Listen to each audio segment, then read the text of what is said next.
La Côte d'Ivoire célébrait le 7 août dernier le 104e anniversaire de son accession à l'indépendance. Une occasion de faire le bilan des relations bilatérales entre la locomotive de la zone UEMOA et son premier partenaire historique, à savoir la France.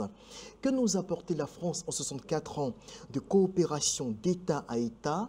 On en discute avec nos consultants sur ce plateau, Alafé Wakili, patron du groupe L'Intelligent d'Abidjan, Jean-Richard Nguessan, journaliste et analyste politique, Jean-Marc Kwame, expert en politique publique. Autres personnes qui interviennent dans le cadre de ces échanges, Geneviève Gettinger, patronne du groupe Imageux, dont nous aurons l'occasion de suivre la vidéo enregistrée depuis Paris. Alors, Jean-Richard Nguessan, je commence par vous cette fois-ci. Quelle est votre lecture justement de ces 6 décennies de relations étroites entre la Côte d'Ivoire et la France qui ont été émaillées de haut et de bas? Moi, je retiens tout simplement que de 1960 à nos jours, les relations Côte d'Ivoire-France ont connu des hauts et des bas, vous l'avez dit. À l'avènement de l'indépendance sous le règne du père fondateur Félix Houphouët-Boigny, les relations étaient très bonnes.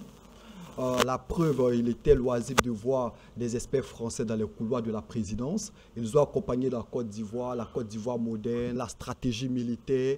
Et après, dans les années 70, c'est vrai, il y a eu quelques mésententes. Et puis, avec l'avènement du président Laurent Gbagbo, c'est là que la situation Côte d'Ivoire-France a connu peut-être des périodes assez creuses, avec le président Laurent Gbagbo et le président Chirac. Et aujourd'hui, avec Alassane Ouattara, le président Alassane Ouattara, j'estime que les relations sont bonnes entre la Côte d'Ivoire et la France. Donc je dirais que de 1960 à aujourd'hui, il y a eu des hauts et des bas, mais en gros, les relations sont au beau fixe pour ma part. Jean-Marc Kwame, 64 ans de relations étroites. Ben, ce sont 2 nations qui sont liées, c'est comme un foyer, il y a toujours des hauts et des bas, mais on s'aime et on continuera de s'aimer.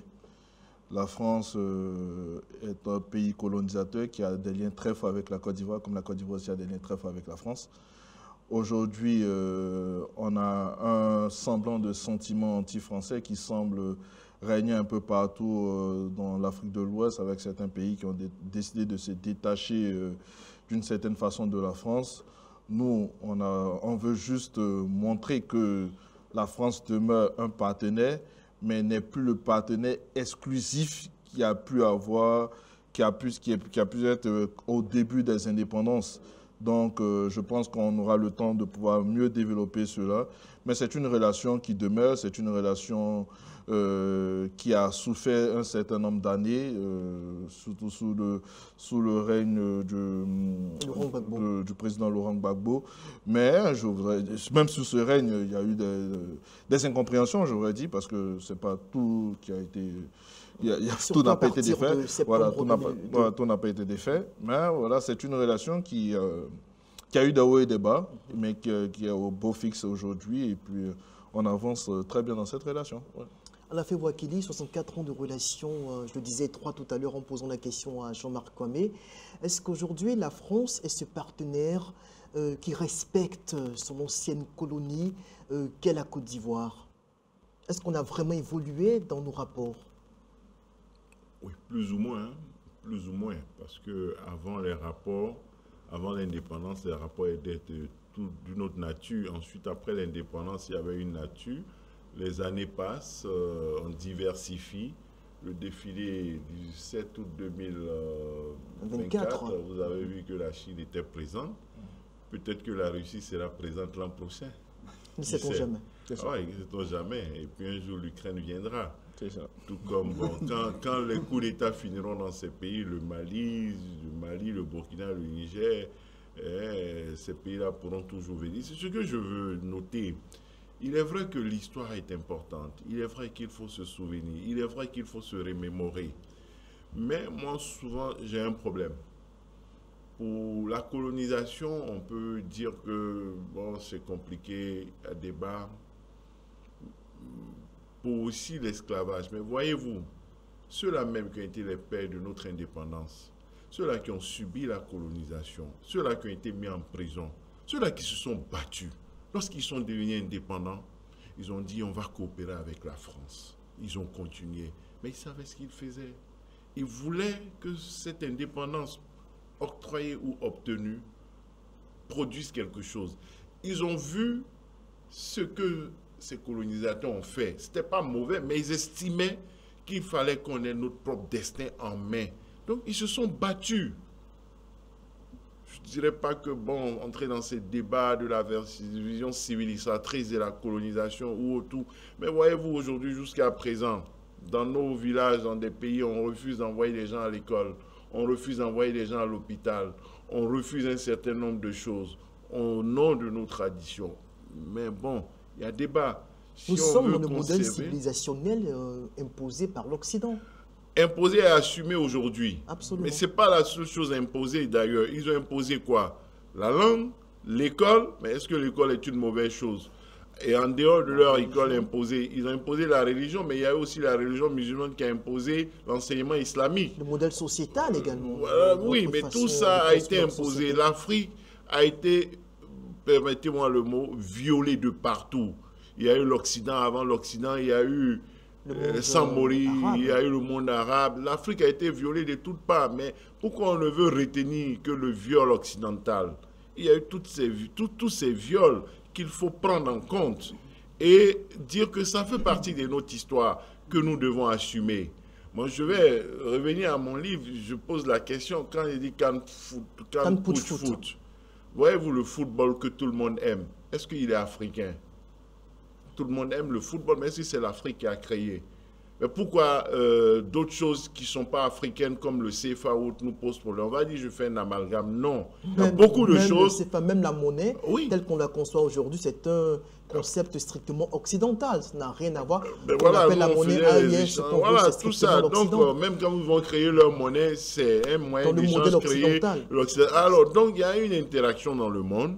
Et c'est nous, aujourd'hui, qui n'avons pas subi la colonisation, qui n'avons pas subi l'esclavage, qui essayons de prendre des combats de nos propres parents, qui, eux, ont laissé tomber, ont coopéré avec les colonisateurs, que ce soit en Côte d'Ivoire, au Mali, en Guinée, au Sénégal, dans les pays anglophones, qui ont trouvé des mécanismes pour vivre, comme en Afrique du Sud. Parce que ce qui se passe aujourd'hui, c'est comme si on disait à ceux qui ont vécu l'apartheid de détester les Blancs, qui les ont non seulement colonisés, mais qui les ont catégorisés, qui les ont maltraités, qui les ont humiliés. Mais aujourd'hui, ils vivent ensemble. Mais nous, on nous a laissé notre indépendance, notre liberté. Ils sont partis, ils sont chez eux. Mais c'est nous, on est en guerre permanente contre eux.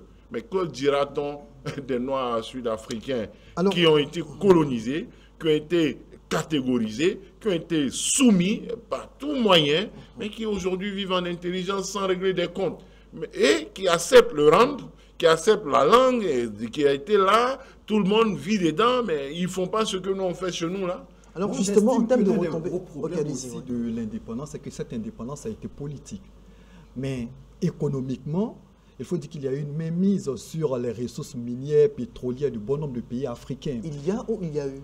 Il y a eu et il continue d'avoir d'ailleurs. Parlons spécifiquement de la Côte d'Ivoire. Est-ce qu'aujourd'hui, vous pouvez nous dire que c'est le cas? Aujourd'hui, on parlera forcément d'indépendance économique dans certains nombres de pays. Mais il faut dire que certaines personnes restent nostalgiques par rapport à ce qu'il y a eu, par rapport à la souffrance de nos parents, de nos arrière-parents. Et ils estiment qu'ils veulent aujourd'hui s'approprier ce combat qui, pour ma part, n'a pas de sens aujourd'hui.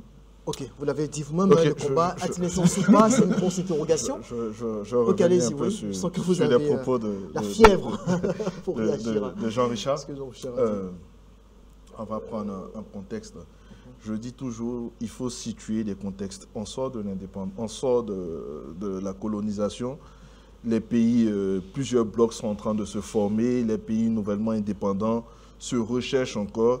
On a l'intelligence de nos pères fondateurs qui disent, malgré tout ce qui s'est passé, on va continuer à coopérer pour essayer. Nous avons une vision, on veut envoyer notre pays vers ce niveau. N'en déplaise à certaines personnalités que j'ai entendues qui ont osé critiquer notre père fondateur, je ne vais même pas rentrer dans le débat, ce serait leur donner un peu trop d'importance. Mais je dirais, eux, ils ont une vision. Aujourd'hui, malheureusement, bon an ou bien mal an, certains de leurs compatriotes sont ici. Bon. je clôt le débat. Je clôt le débat, c'était une référence à eux. Nous, on a eu une vision. Et dans cette vision, on a décidé de coopérer, d'apprendre de ces personnes. Et aujourd'hui, quand nous voyons la coopération qu'il y a, on ne peut pas dire quelque chose. Vous voyez, le défilé du 7 août, c'était une leçon qu'on est en train de donner à ces peuples-là. Quand nous voyons un contingent chinois défiler lors de la fête nationale ivoirienne, là où nous sommes traités de sous-préfets, là où nous sommes traités de tout et de n'importe quoi, quand, lors de ce défilé, la télévision nationale fait l'effort d'expliquer chacune des âmes qui défilent pour quelqu'un qui est normalement constitué, il pourrait aller faire des recherches pour voir l'origine de ces âmes. On avait une coopération sud-sud, des âmes qui venaient de l'Afrique du Sud, de la Chine, même de la Russie, OK? Ah oui, mais l'armée pour dire, vous avez des idées conçues, vous avez plein de fake news dans votre tête, mais nous, on coopère. Aujourd'hui, la Chine défile. Et la Chine était le pays invité au même titre que le Sénégal. Certainement le fait de la frustration qu'ils éprouvent depuis, qu'ils traînent depuis de longues décennies. Mais pour avancer justement sur ce point, parlons un peu des retombées économiques pour la Côte d'Ivoire. C'est-à-dire que la Côte d'Ivoire qui est un pays où nos officiels ne critiquent pas de façon acerbe le franc CFA, on reste dans la perspective d'une évolution vers un schéma monétaire inclusif au niveau de la sous-région ouest africaine. On a la coopération sécuritaire qui a peut-être porté des fruits puisque la Côte d'Ivoire, malgré les incursions djihadistes du début des années 2020-2021, a pu endiguer le phénomène très vite. Et on a la coopération économique avec la France qui compte plus de 1000 entreprises sur le sol ivoirien, dont près de 300 filiales installées, plus de 700 entreprises de droit français qui contribuent donc à l'essor du secteur privé en Côte d'Ivoire. Ok, je vais peut-être repartir sur le dernier point, sur le point économique, pour venir sur le point monétaire. Et sur le plan économique, il y a plusieurs entreprises, parce qu'on accueille quand même un bon nombre d'entreprises, bon nombre de citoyens français qui habitent et qui cohabitent en bonne intelligence avec les Ivoiriens. Ça ne pose aucun problème. Ils contribuent à notre économie. Il faudrait qu'on revoie les chiffres parce que l'entreprise de droit français installée sur le territoire ivoirien, ça n'existe pas.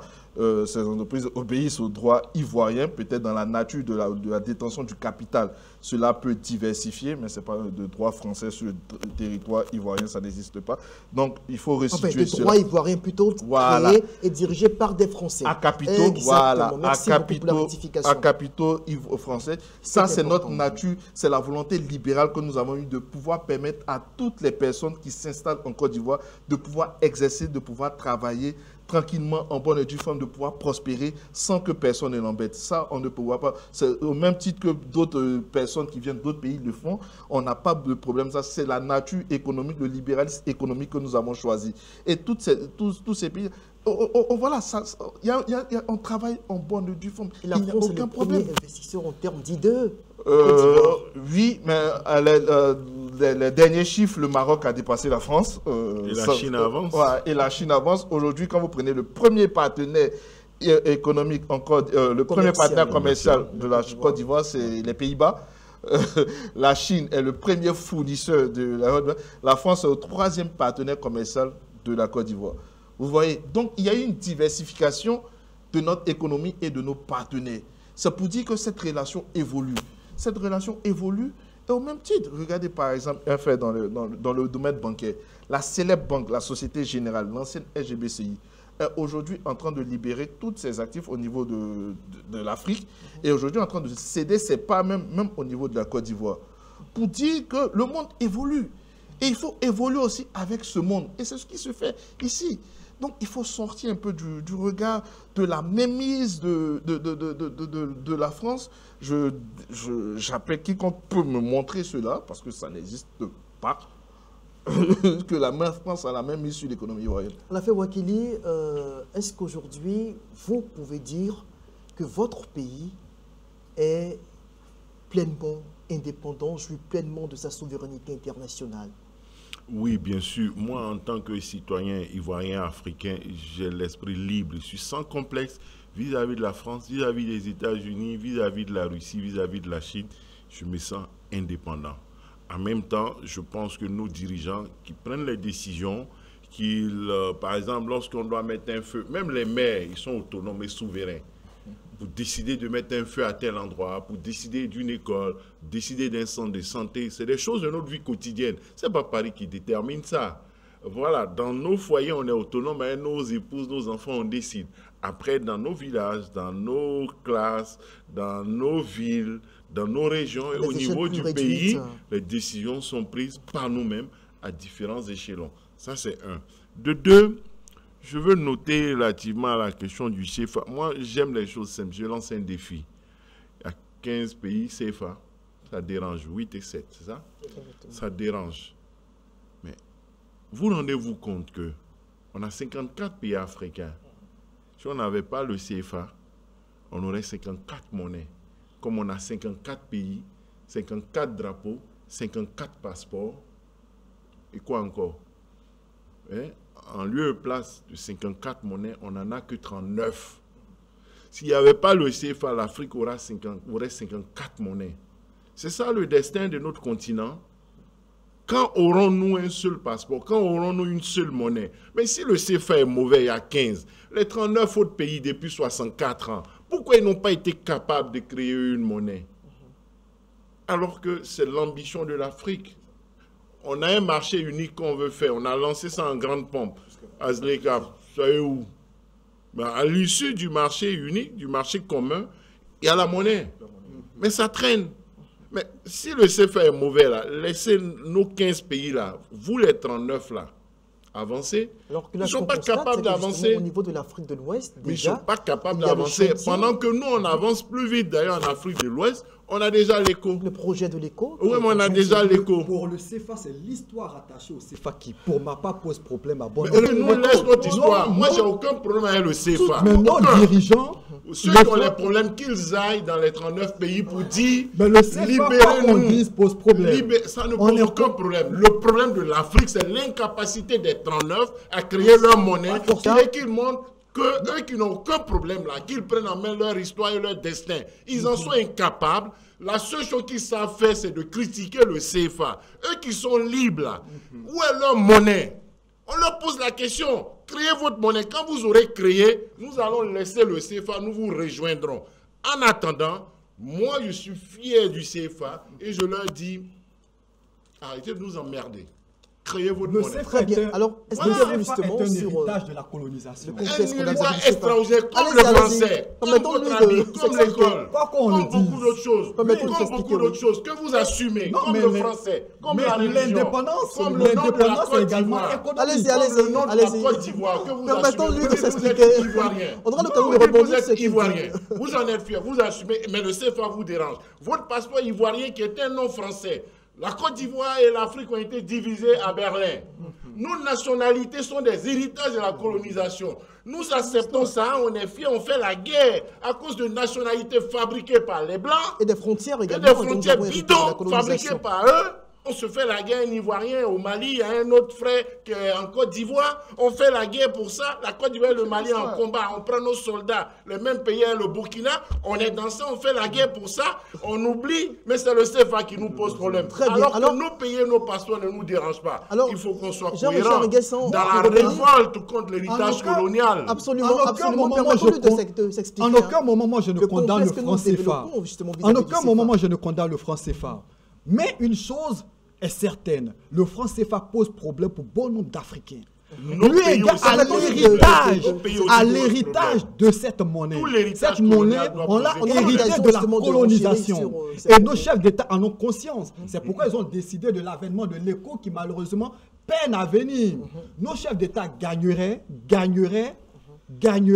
à aller rapidement vers l'écho pour qu'on puisse sortir du franc CFA qui, pour certains populistes, tels que Chiani, tout ça, lui, qui estime que le franc CFA, pour sortir de cette problématique, pour ne pas donner de l'eau au moulin de certaines personnes, sortir carrément du franc CFA. Des populistes qui n'ont pas eu la même promptitude pour sortir du CFA comme ils l'ont fait pour la CEDEAO. C'est ce que moi je dis. Oui, non, ce n'est pas ces personnes-là qui vont nous diriger. Absolument. Voilà, c'est populiste. On ne va pas sortir du CFA pour ne pas leur donner Pour leur faire plaisir. Certains intellectuels estiment que le franc CFA... Nous aussi, nous sommes des intellectuels, nous estimons que c'est bon.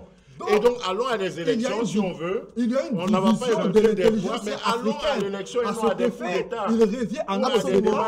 Jean-Marc, combien vous avez envie de rebondir sur ce qui est sur les interventions des uns et des autres?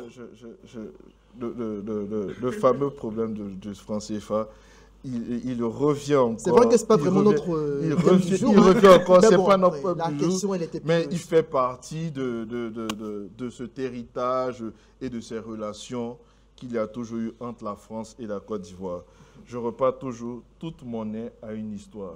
Je fais juste, je vais synthétiser ce que j'ai déjà dit sur ce plateau. Le franc CFA, il hérite de quoi? Il vient du franc français. Le franc français qui s'est arrimé quand il y a eu la monnaie unique avec l'euro, qui vient du Dutch, voilà, du mark, voilà, du mark, lui-même qui vient d'une monnaie hitlérienne, qui est une monnaie hitlérienne, ok?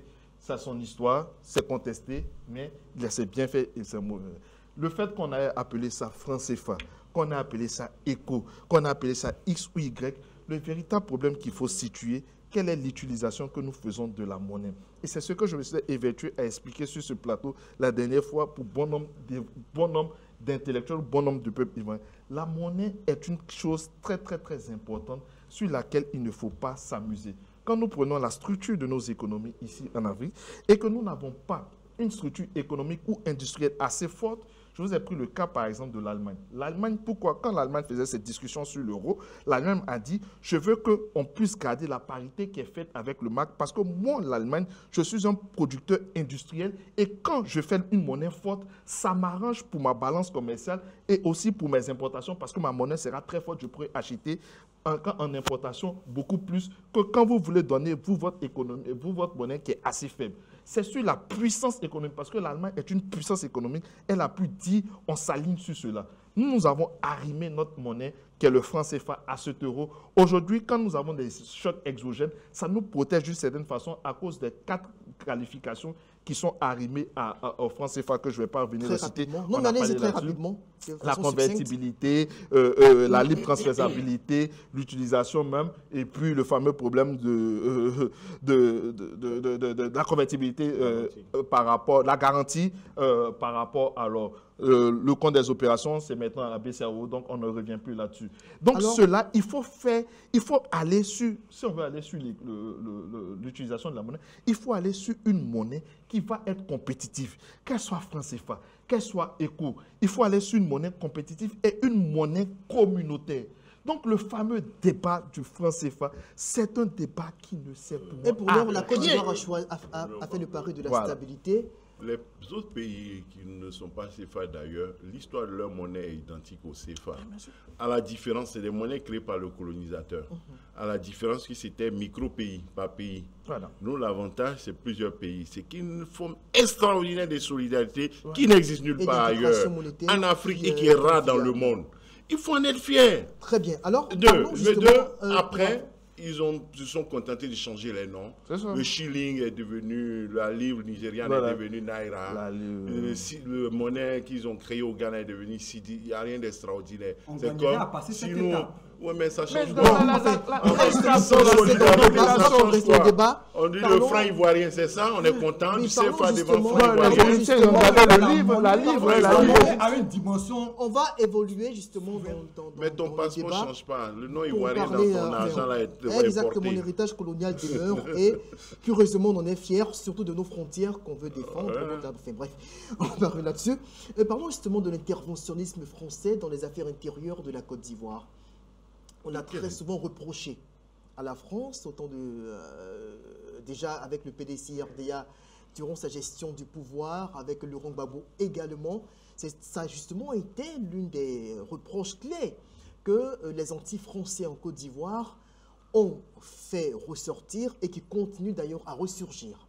On estime que la Côte d'Ivoire continue, que nos dirigeants continuent à prendre leurs instructions auprès de la France pour gouverner le pays. Sur ce point-là, Lafay Ouakili, je sais que vous avez beaucoup à dire. On va vous donner quand même 3 minutes pour vous étendre, pour dire des vérités que vous contenez là-dessus? Non, je dis que ça fait partie de la propagande, c'est pas vrai. Mais il a voulu dire quelque chose tout à l'heure, il ne faut pas l'oublier. L'héritage en dehors de la monnaie, la plupart dans nos pays africains ou ailleurs dans le monde, des pères de l'indépendance, de ceux qui ont libéré les pays, c'est des fruits de l'école coloniale.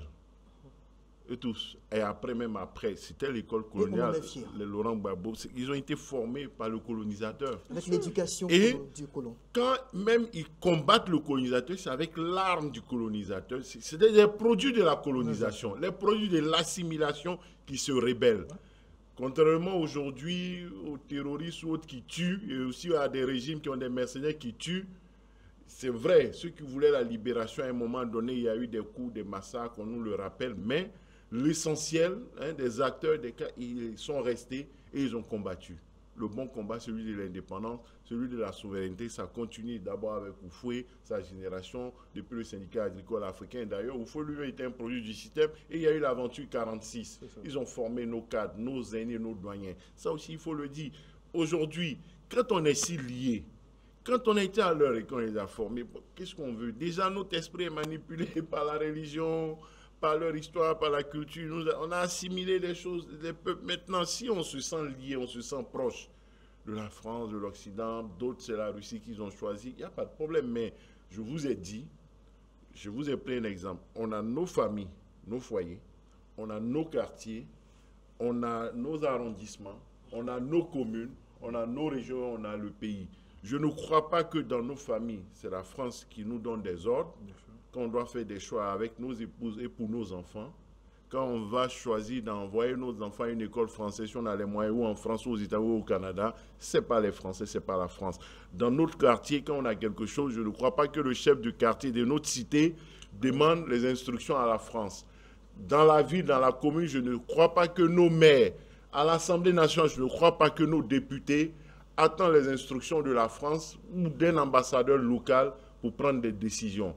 Et au dernier échelon, il y a un conseil des ministres, il y a un gouvernement, il y a un premier, il y a un chef d'État.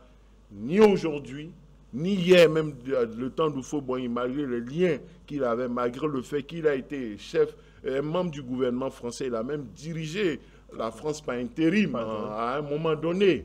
Donc, malgré tout ça, ça n'existait pas. Et ce n'est pas Laurent Gbagbo qui va nous le dire, puisque lui-même, il dit le contraire. Il peut dire qu'ils ont tenté, parce qu'il a refusé, il a eu des problèmes, mais c'est la preuve que nous sommes indépendants, c'est la preuve, si lui il a refusé d'exécuter leurs ordres et leurs instructions, qu'il aurait eu des problèmes pour cela, il montre bien que l'indépendance existe et que nous pouvons refuser, et rien ne dit que ce que les autres ont fait, ça a été téléguidé par la France. Donc pour moi, c'est de la pure propagande dont il faut pouvoir sortir. Absolument, Jean-Marc Kwame, vous y croyez encore, cette théorie de la manipulation depuis Paris?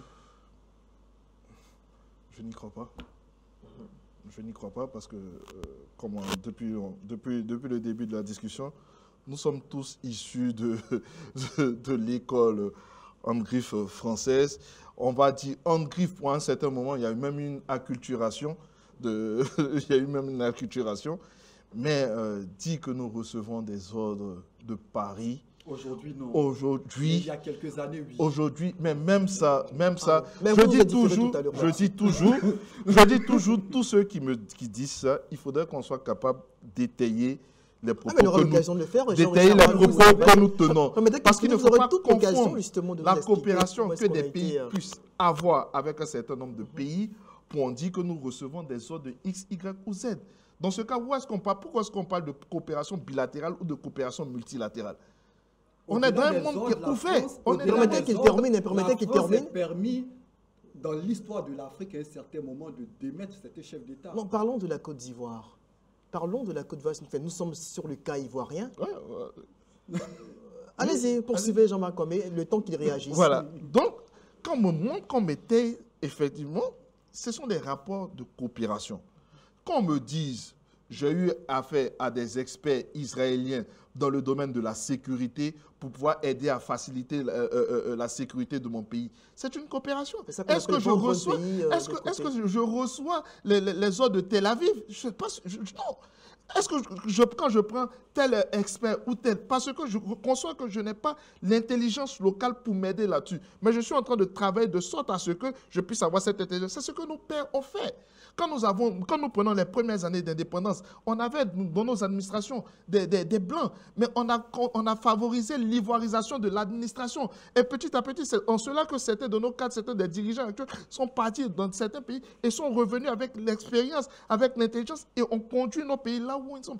Mais quand nous parlons de nous avons reçu constamment de l'ordre de X ou Y, nous tenons, moi je dis ce sont des propos de salon parce que jusqu'à présent, personne n'est capable de nous dire, oui, il y a eu ça, il y a eu ça, il y a eu ça. Juste avant de permettre à Jean-Richard d'expliquer en quoi est-ce qu'il y a cela quelques années, nous recevions nos ordres depuis Paris. Le contraste, la Côte d'Ivoire, mais certains pays juste avant, le contraste saisissant avec ce qui se passe au Sahel, où dès qu'un putschiste s'installe, systématiquement, c'est la Russie. Voilà. On prête allégeance à la Russie. Dans ce cas, on parle de coopération, mais là, on ne veut pas parler de recevoir des sortes de Moscou. On l'a vu tout récemment, quand le Mali rompt ses relations avec l'Ukraine. Systématiquement, le Niger le fait. On attend que le Burkina embouche la trompette pour dire que, est-ce que, parlons d'ordre reçu, enfin bref. Moi, je ne partage pas l'avis de certains putschistes et des propagandistes. Est-ce que la Côte d'Ivoire reçoit ces ordres de Paris, de l'Élysée? Tu surfes sur le passif de la colonisation pour estimer que la France est aujourd'hui à la base des problèmes du continent africain. Aujourd'hui, on l'attend venant du Burkina Faso, du Niger, mais je ne crois pas que la corruption qu'il y a dans l'administration au Burkina ou le fait qu'il y ait des militaires qui sortent du front est le fait de la France. Je n'y crois pas. Mais n'empêche qu'il y a un passif avec la France. Et certaines populations, certains chefs d'État, certains populistes, certains propagandistes surfent aujourd'hui sur ce passif-là pour accuser la France. La France, quoi qu'on dise, a un héritage assez négatif. C'est vrai, l'héritage. Il y a un héritage positif, mais il y a un héritage assez négatif aussi en Afrique. La France a contribué, on le sait, dans certains pays à démettre certains chefs d'État. La France a adoubé certains dictateurs en Afrique.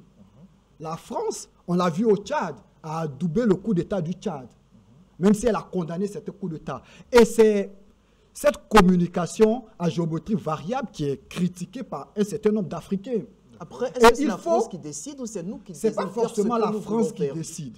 Mais la France est le pays colonisateur. On a une histoire avec la France. Une histoire qui date d'avant 1960. Et après 1960, il y a une histoire également avec la France. La France gagnerait pour ma part, comme elle le fait si bien aujourd'hui, d'essayer de sortir de certains pays, d'essayer de se positionner, de voir autrement sa politique étrangère. Et je pense que c'est à cet effet-là qu'elle va essayer de soigner son image auprès des populations africaines. Alors justement, on va prendre l'avis de Geneviève Gattinger sur la question.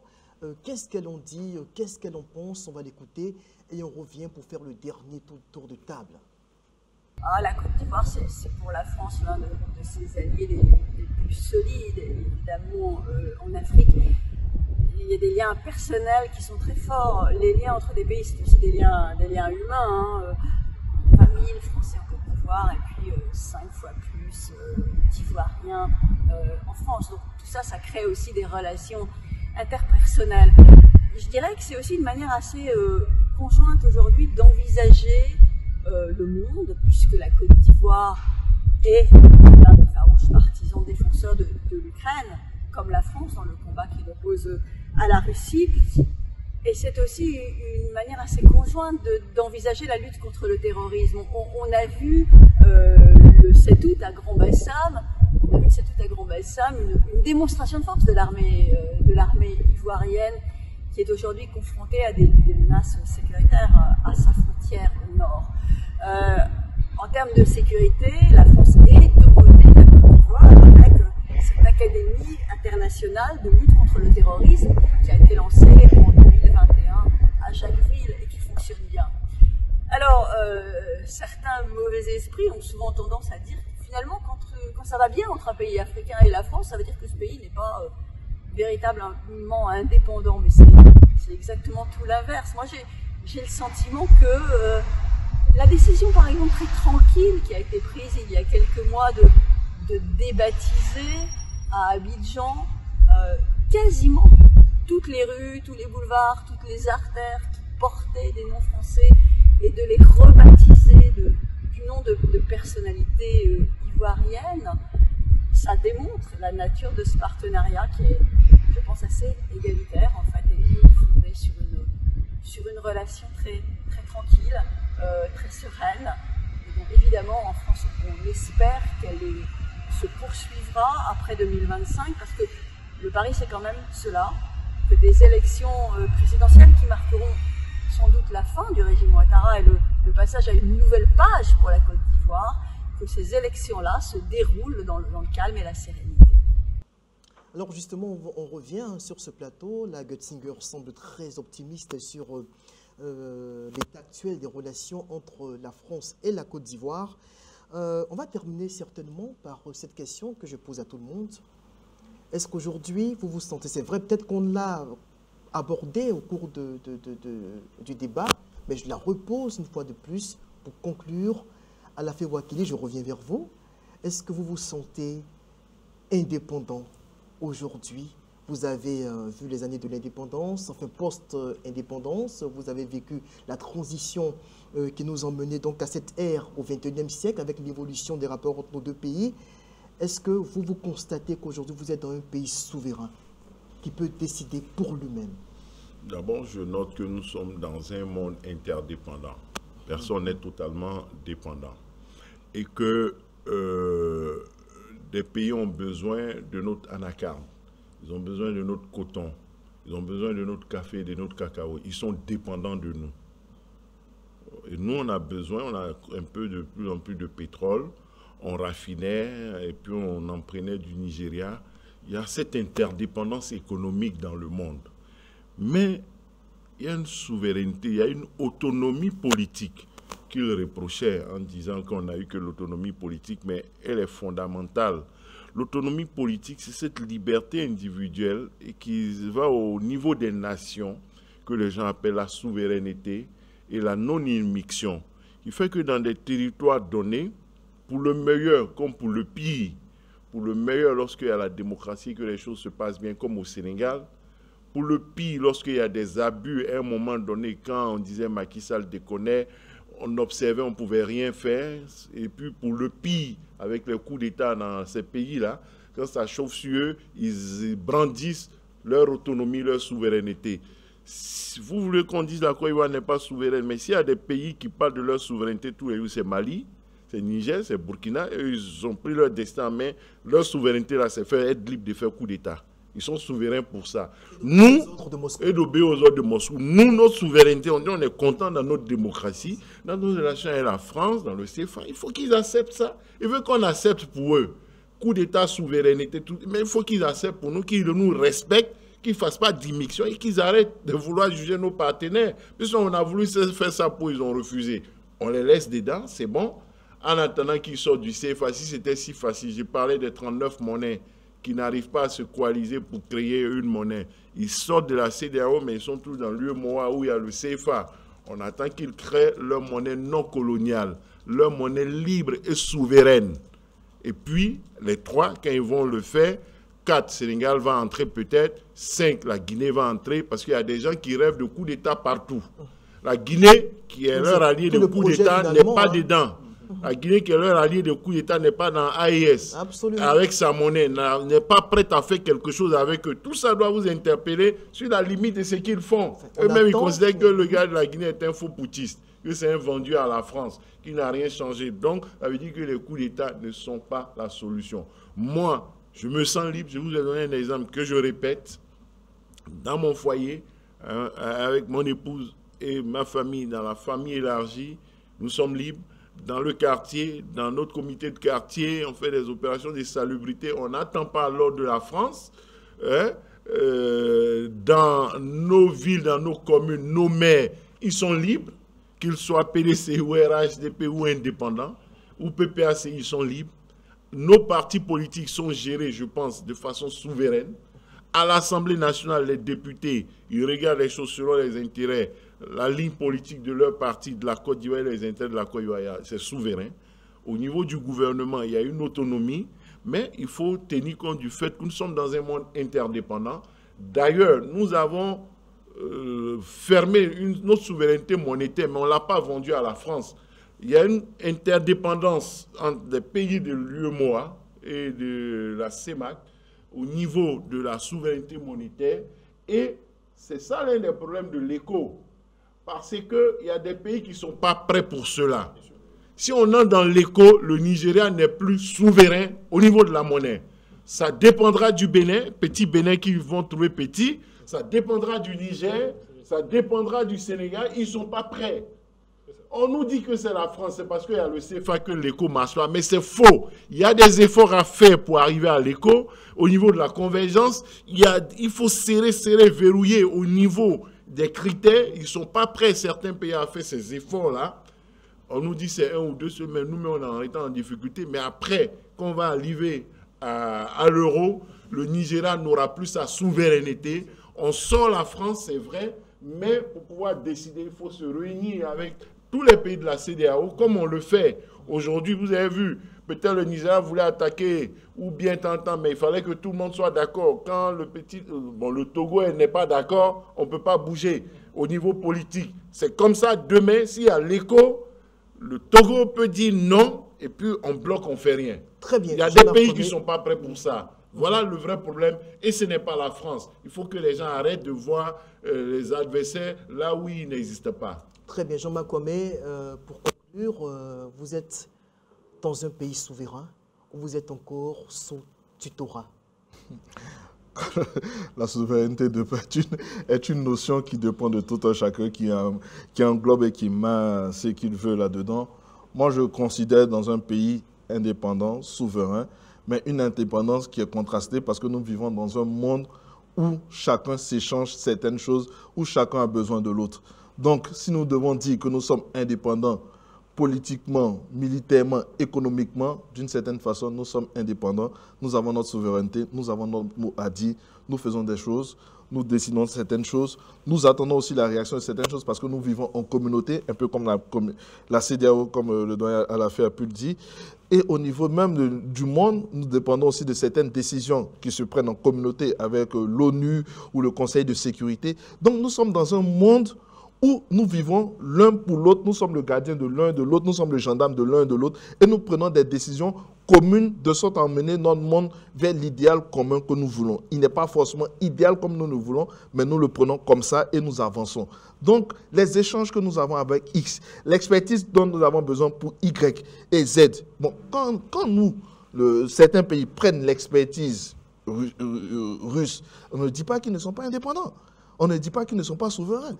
Mais voilà, c'est une coopération. C'est une coopération. On a besoin de l'autre quand nous savons que nous faisons défaillance sur tel ou tel point. C'est une coopération. C'est une coopération. Au même titre que quand nous prenons, par exemple, un sujet peut-être que certains ne savent pas, mais quand il s'agissait, par exemple, au niveau de la France, de pouvoir faire certaines retenues à la source pour un certain nombre de choses au niveau des retraites et autres, ils ont eu besoin de l'expertise ivoirienne. Ils ont envoyé des agents faire des stages à la CNPS. Comment on fait la retenue à la source, sans empiéter. C'est vendu à la Côte d'Ivoire.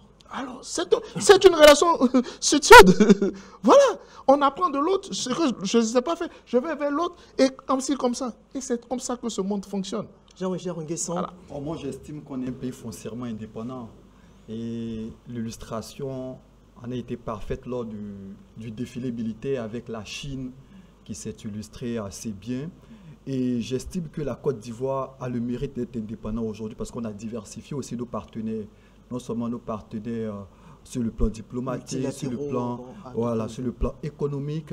Et la preuve de notre indépendance est la venue très prochaine, effective même de l'armée américaine sur le sol ivoirien. Si on n'était pas indépendant... Au niveau d'Odiné, peut-être que vous allez rectifier une information. Si on n'était pas... Mais il y a des perspectives prometteuses dans ce sens. Si on n'était pas indépendant, j'estime que la France aurait mis son veto sur... Ils vont dire que c'est des alliés, c'est la même chose. Donc je pense qu'aujourd'hui, la Côte d'Ivoire est un pays indépendant. Est-ce que finalement, en Afrique, on n'a pas ce complexe-là? Lorsque tu permets à la Russie de s'installer comme dans son jardin dans ton pays, tu es indépendant. Là, le Mali est indépendant parce que la Russie peut y faire ce qu'elle veut. Mais quand tu traites avec la France ou les États-Unis, tu es vendu. On leur donne acte de leur indépendance et souveraineté. Il faut qu'ils nous donnent acte de notre souveraineté aussi. C'est un discours populiste. Voilà. Donc j'estime que pour ma part, la Côte d'Ivoire est un pays indépendant. Très bien. Alors c'est la fin de notre débat. Merci d'y avoir participé. Merci également à vous de l'avoir suivi. Et on va se dire au revoir et à très bientôt pour un autre numéro de Devoir de vérité.